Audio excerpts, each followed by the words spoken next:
بسم اللہ الرحمن الرحیم۔ السلام علیکم ورحمۃ اللہ وبرکاتہ۔ فال سنگھ بڑا سیدھا سادہ اچھا انسان تھا۔ درخت کاٹ کر ان کی لکڑیاں پھوڑنے کا کام کیا کرتا تھا۔ میری اور اس کی ملاقات اسی سلسلے میں ہوئی تھی۔ گھر کے احاطے میں لگے درخت کافی بڑے بڑے اور گھنے ہو چکے تھے۔ بارش کے موسم میں جب تیز ہوائیں چلنے لگتیں تو شاخیں ٹوٹ کر گرنے کا ڈر لگا رہتا۔ اسی وجہ سے میں کسی پیڑ توڑنے والے کی تلاش میں تھا۔ کسی نے فال سنگھ کا نام اور پتہ بتا دیا۔ پہلی ہی ملاقات میں فال سنگھ دل کو بھا گیا اور وہ ہمیشہ کے لیے میرے اور آس پڑوس کے مکانوں کے پیڑ کاٹنے کے لیے مخصوص ہو گیا۔ دھیرے دھیرے فال سنگھ روز میرے ساتھ بیٹھ کر اپنے من کی باتیں کرنے لگا۔ فال سنگھ کے ساتھ میرا بھی ایک مخصوص دلی رشتہ ہو گیا۔ اسے کچھ بھی ضرورت ہوتی یا کبھی پیسوں کی درکار آن پڑتی وہ میرے پاس آ جاتا۔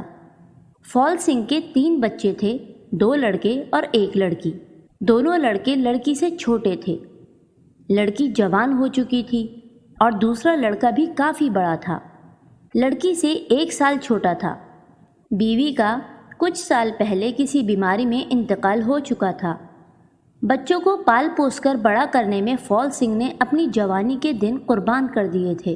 پچھلے کئی دنوں سے فال سنگھ میرے پاس بیٹھنے کے لیے نہیں آ رہا تھا۔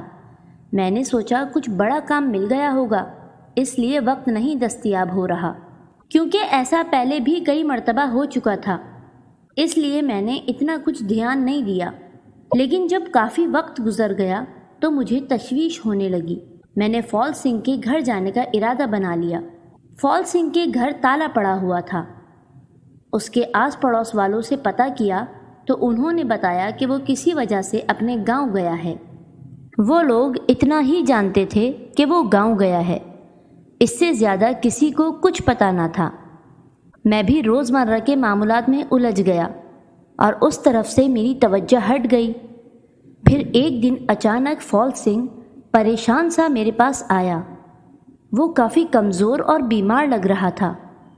میں نے مسکراتے ہوئے کہا، آؤ فال سنگھ، اس بار بہت دنوں بعد آئے ہو۔ کیا بہت بڑا کام مل گیا تھا یا بیمار تھے؟ وہ ہونقوں کی طرح بس میرا منہ تکے جا رہا تھا۔ میں نے پوچھا، اتنے خاموش کیوں ہو؟ بہت پریشان لگ رہے ہو۔ کیا بات ہے؟ کچھ ہوا ہے کیا؟ میرے پوچھتے ہی اس کی آنکھوں میں آنسو آ گئے۔ ارے کیا ہوا؟ رو کیوں رہے ہو؟ میں اسے روتے دیکھ ہمدردی کا اظہار کرتے ہوئے پوچھنے لگا۔ وہ آگے بڑھ کر میرے سینے سے لگ گیا اور بلک بلک کر رونے لگا۔ روتے ہوئے وہ کہے جا رہا تھا، قمر بھائی انرتھ ہو گیا، میری بچی کو منہ پر کپڑا باندھ کر کچھ بدماش اٹھا کر لے گئے۔ یہ سنتے ہی میں دنگ رہ گیا۔ یہ سب کب ہوا؟ 15 دن ہو گئے قمر بھائی، بہت تلاش کیا لیکن بچی نہیں ملی۔ تم نے پولیس میں رپورٹ لکھوائی کہ نہیں؟ پولیس بھی تلاش کر رہی تھی لیکن اب کہتے ہیں کہ… فال سنگھ کہتے کہتے رک گیا اور پھوٹ پھوٹ کر رونے لگا۔ میں نے جھنجھلاہٹ میں پوچھا، کیا کہتے ہیں بتاؤ، رک کیوں گئے ہو؟ وہ کہتے ہیں کہ تیری بیٹی ان کے ساتھ خود بھاگ گئی ہوگی، یہ سب تیری بیٹی کا پلان ہوگا۔ یہ سنتے ہی میں بوکھلا گیا اور طیش اور غصے میں بولا، وہ ایسا کیسے بول سکتے ہیں؟ کسی کی عزت کو اس طرح سرے عام اچھالنے کا حق ان کو کس نے دیا؟ کیا اس ملک کا قانون صرف طاقت والوں کے لیے ہی ہے؟ غریب اور کمزوروں کی کوئی سنوائی نہیں، غریب کی کوئی عزت و آبرو نہیں۔ تم میرے ساتھ چلو۔ میں نے فال سنگھ کا ہاتھ پکڑ کر اسے کھینچتے ہوئے کہا۔ میں غصے سے پاگل ہوا جا رہا تھا۔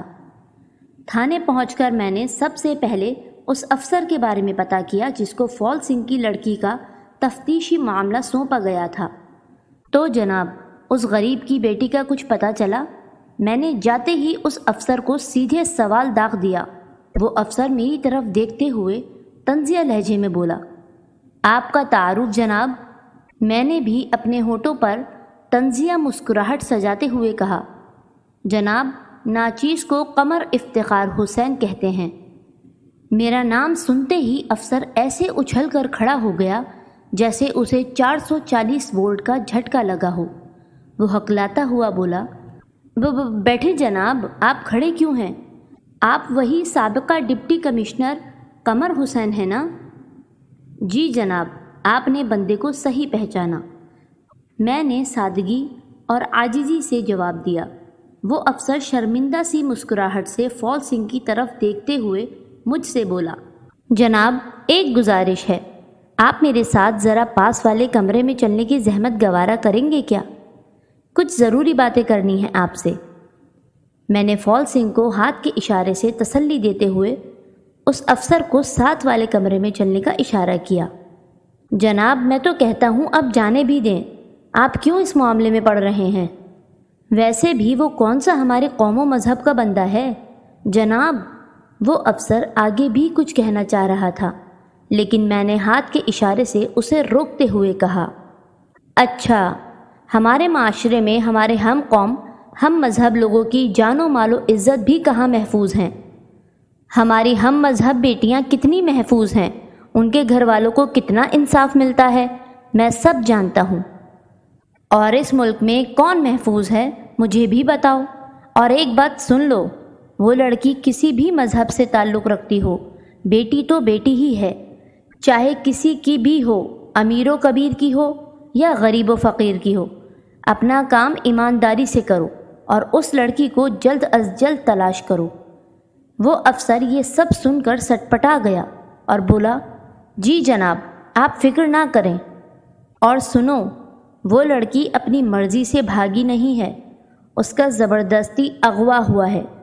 اگر اس بچی کی آبرو پر ذرا بھی حرف آیا تو ویسے تم خود سمجھدار ہو۔ میں دھمکی بھرے لہجے میں بولتا ہوا کمرے سے باہر نکل آیا۔ اس واقعے سے قریب 4 یا 5 دنوں بعد کی بات ہے۔ فال سنگھ دوڑتا ہوا میرے پاس آ کر بولا، قمر بھائی، بچی مل گئی، ہمیں پولیس کا بلاوا آیا ہے۔ وہ کانپتے ہاتھوں سے مجھے پکڑ کر جذباتی انداز میں بچوں کی طرح جانے کی بات رٹے جا رہا تھا۔ اس میں حیرت کی کوئی بھی بات نہیں تھی، کیونکہ ایک باپ کا جگر کا ٹکڑا اسے ملنے والا تھا۔ فال سنگھ کی لڑکی سامنے کے ٹیبل پر بیٹھی کچھ کھا رہی تھی۔ وہ فال سنگھ کو اپنے سامنے دیکھتے ہی بابا کہتے ہوئے فال سنگھ سے کسی معصوم بچی کی طرح چمٹ گئی اور اپنی بہادری کی کہانی بڑے جوش و خروش میں سنانے لگی کہ کس طرح اس نے ان بدماشوں سے اپنی عزت بچائی اور ان کے چنگل سے نکل کر جنگل میں 8 دن کیسے چھپی رہی، اور پھر کس طرح پولیس اسے ڈھونڈتے ہوئے وہاں تک پہنچ گئی۔ یہ ساری رودات سنانے کے بعد وہ لڑکی پھر اپنے والد سے لپٹ گئی۔ میں نے افسر کا شکریہ ادا کیا اور کاغذی کارروائی مکمل کرنے کے بعد ہم لوگ وہاں سے نکل پڑے۔ فال سنگھ بار بار میرے گلے لگ کر رونے لگتا، ہاتھ جوڑ کر میرا شکریہ ادا کرنے لگتا۔ میں نے ایسا کرنے سے منع کیا اور اسے اپنے پاس بٹھا کر اس سے کہا، یار فال، دوستی کے رشتے کو شرمندہ نہ کر۔ وہ حیرت اور خوشی کے ملے جلے تاثرات کے ساتھ بولا، میں اور آپ کا دوست؟ میں تو آپ کا خادم ہوں قمر بھائی، آج سے یہ فال سنگھ آپ کا غلام ہو گیا۔ میں نے فال سنگھ کے منہ پر ہاتھ رکھ کر اسے خاموش کر دیا اور اسے پیار سے اپنے گلے لگاتے ہوئے بولا، فال سنگھ، انسان ہی انسان کا دوست ہوتا ہے اور انسان ہی انسان کے کام آتا ہے، چاہے وہ کسی بھی قوم یا مذہب سے تعلق رکھنے والا ہو۔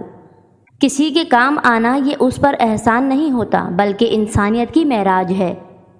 اور پھر یہاں تو معاملہ بیٹی کا تھا، جو ہر مذہب و قوم کی عزت ہے، آگے چل کر وہی ماں بھی ہے اور بہن بیٹی بھی۔